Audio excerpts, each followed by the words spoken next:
안녕하세요. 딜러는 입시식의 제임스입니다. 아직까지 입시 지원이 마무리되지 않은 대학들도 있지만요. 이 시기쯤 되면 대부분의 12학년 학생들은 원서 지원을 끝내고 초조하게 결과 발표만을 기다리고 있는 경우가 많을 것입니다.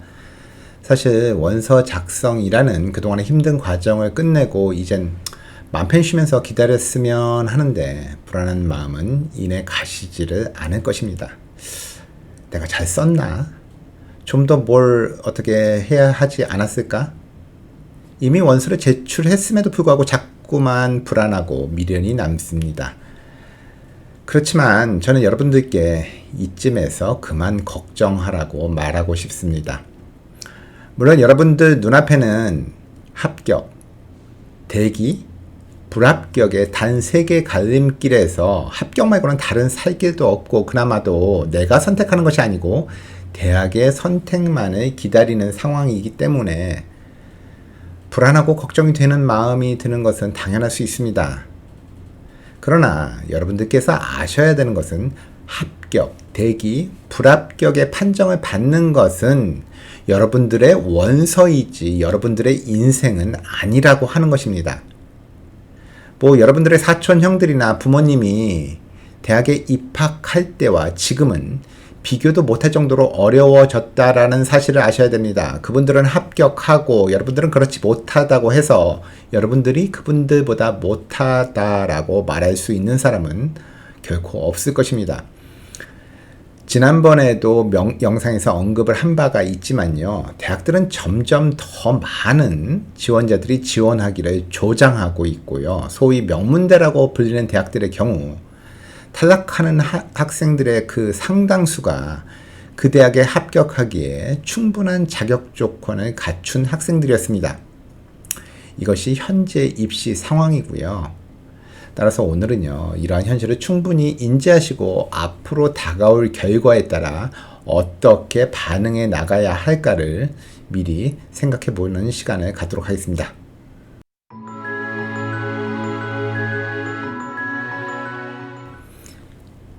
경쟁률이 낮아질 것을 기대하지는 마십시오.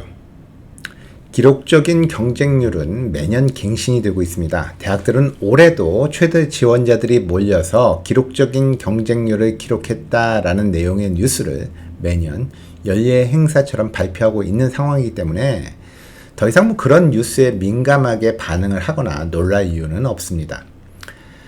내가 지원한 대학의 경쟁률만 낮아졌으면 좋겠다라고 하는 그런 헛된 희망은 버리시기 바랍니다. 확률에 이리저리 끌려서 다니기보다는요, 나에게 가장 적합한 대학을 선택하고 그 대학에 최적의 지원서를 작성하는데 더욱 집중하시기 바라겠습니다. 또한 합격자보다 탈락자가 몇 배나 더 많은 현실을 인식하시고 첫 번째 계획이 뜻대로 안 되었을 경우를 대비를 하셔서 플랜 B와 C를 반드시 마련해 놓으셔야 합니다.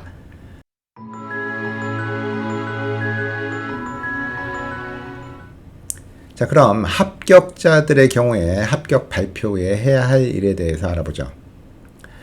레귤러 디시전의 경우에 대부분의 학생들이 여러 대학에 복수 지원을 하시기 때문에 한 개 대학 이상의 대학에 합격을 하는 경우도 많은데요.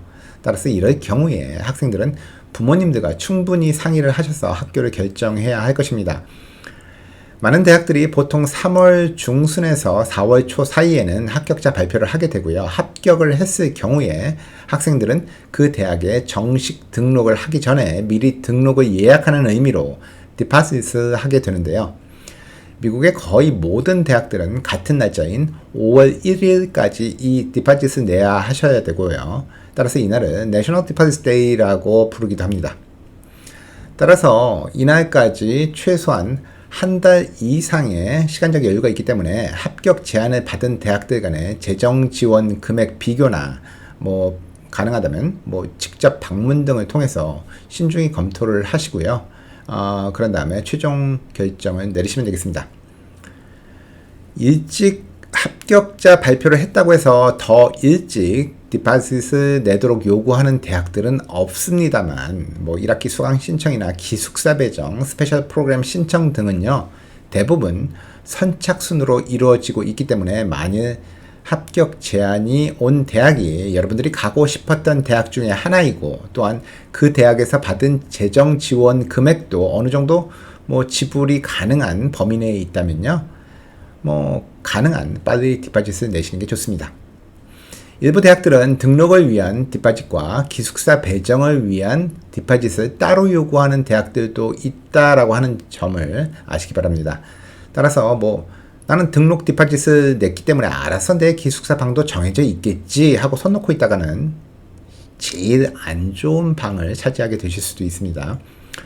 대학에서 받은 모든 이메일과 메일을 읽으시고요. 대학 포털 사이트에 나와 있는 절차에 따라서 기숙사를 완전히 등록하시기 바라겠습니다.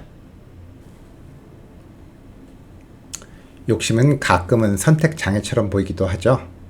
여러 개 대학에 합격을 한 경우 그중 한 대학을 고르지 못하고 고민에 빠지는 경우가 많습니다. 뭐 그런 고민은 당연한 것이고 일생에 한 번 있는 대학 선택이니만큼 신중한 결정을 해야 하실 겁니다. 그렇지만 그 고민은요 5월 1일 전까지만 하셔야 될 거고요. 최소한 5월 1일에는 디파짓을 할 대학을 정하셔야 됩니다. 그렇지만 가끔 그 고민을 조금 더 하고자 여러 대학에 디파짓을 하면 되지 않겠냐라고 하는 질문을 하는 학생들을 보고는 합니다. 그렇지만 여러분은 디파짓을 할 때 한 대학에만 등록할 수 있음을 알고 디파짓을 낸다라는 진술서에 서명을 하시게 됩니다. 또한 미국 대학들은요 등록 데이터베이스를 서로 공유할 수 있는 시스템이 있어서 2개 대학 이상의 디파짓을 냈는지 확인을 할 수가 있습니다. 그리고 경우에 따라서는 이러한 이유로 합격이 취소가 될 수도 있습니다. 그다지 가치 없는 욕심으로 돌이킬 수 없는 후회를 만들지 마시기 바랍니다. 디파짓 마감일은 5월 1일, 뭐 공휴일인 경우에는 5월 2일로 연장이 되겠고요. 그렇지만 항상 마감일에는 대학 사이트나 포털들의 트래픽이 많아서요. 간혹 다운되기도 합니다. 따라서 이런 불편을 피하시려면 최소한 마감일 며칠 전에 등록을 하시는 것이 안전하다라고 말할 수 있겠습니다.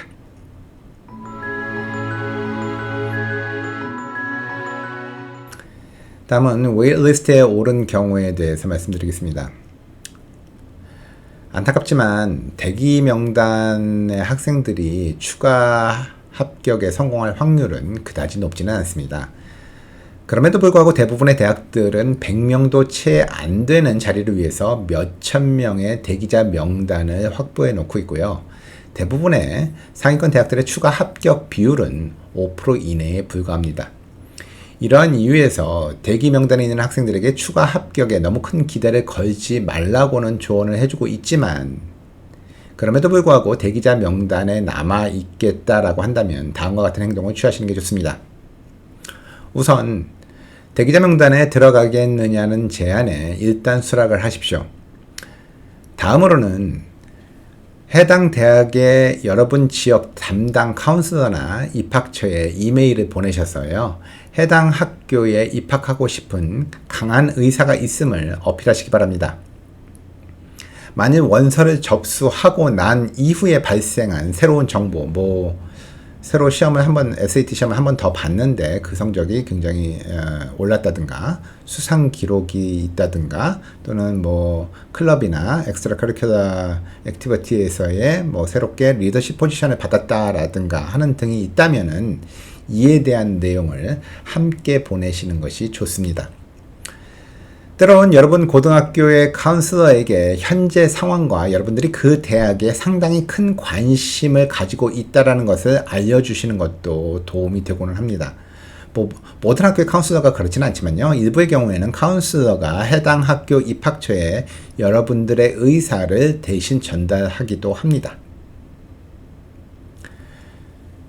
그리고 즉각적인 대응을 할 수 있도록 준비를 하시기 바랍니다. 대기자 명단에 있는 학생들이 추가 합격의 결정을 받는 것은 대개 5월 1일 날짜 전후로 3일 이내에 받는 경우가 많습니다. 연락이 잘 안 되는 경우에 대학은 기다리기보다는요, 다음 학생에게 기회를 주는 방법을 선택할 것입니다. 학교 포털, 이메일 등 수시로 연락이 잘 왔는지 체크하고 확인하시기 바랍니다. 마지막으로 합격 통보를 받은 학생들에게는 많은 대학들이 최종 등록 결정 전에 방문 기회를 할 수 있도록 그러한 것을 편의를 제공을 하고 있습니다. 혹시 여러분들께서 뭐 시간과 기회가 되시고 뭐 거리도 그렇게 멀지 않다면 직접 방문해 보시는 것이 최종 결정을 내리시는 데 있어서 조금 더 확실한 방법이 되실 수가 있을 것입니다. 어떤 학생들은요, 평소에 꿈꾸던 드림스쿨에 합격을 하셨을 수도 있고, 또 원하는 대학에 실패를 해서 차선의 대학을 선택하는 학생이 있을 수도 있겠습니다. 그렇지만 어떤 대학이든 좋은 일들과 기회들이 여러분들을 기다리고 있고요. 가장 중요한 것은 여러분 자신이라는 점을 꼭 기억하시기 바라겠습니다. 여러분들이 어느 캠퍼스에 계시던 그 캠퍼스에서 사용하실 수 있는 모든 리소스를 활용하고 많은 경험을 확보하는 일은요, 여러분의 성공적인 대학 생활을 위해서 가장 중요한 요소이고요. 대학 이름 그 자체보다도 더 깊은 가치가 있는 것입니다.